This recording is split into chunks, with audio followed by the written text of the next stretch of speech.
the next challenging point would be at the end of the line, you have a bar. And so this bar is on the 3rd fret, covering 4 strings. So the first thing I would try is taking your first finger, making sure your thumb is really low positioned on the neck like this. Feel your arm pulling towards you as you're trying to, when you apply pressure, as opposed to just squeezing.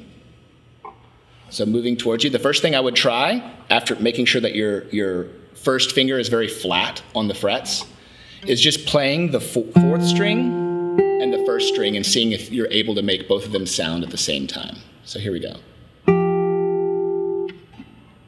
And if you hear buzzes or anything like that, try adjusting, maybe flattening out your finger a little bit more, making sure it's pretty straight.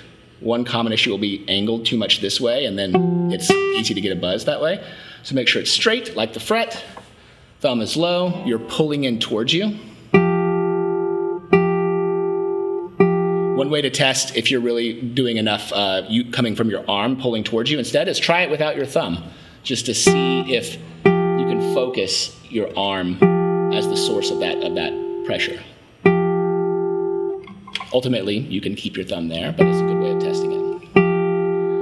So if that bar is working, let's go ahead and try adding the high note. So it's a 4th finger on the A, 5th fret, 1st string. So this measure 5, starts. So I'm holding that bar, and then I lift the 4th finger and go back. So bars can sometimes be a challenge at first, so it might take you some time.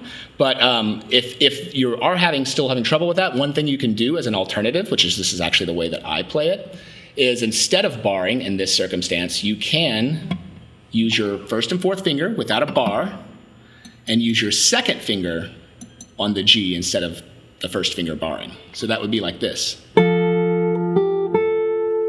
Now that requires you to be a little more angled in this way towards the left side of your palm. But with that angle, I find that a little easier. So you can choose between those. If the bar is working for you, then that's a good way to practice it. The alternative is this way.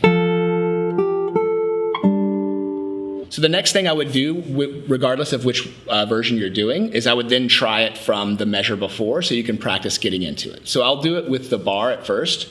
So going from measure 4, you have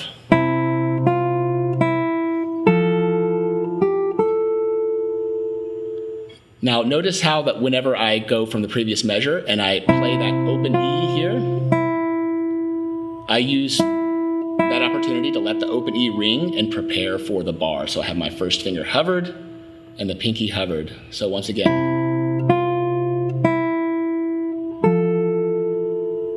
So you're going nice and slow and just giving my fingers plenty of time to prepare for the next shape. So once again.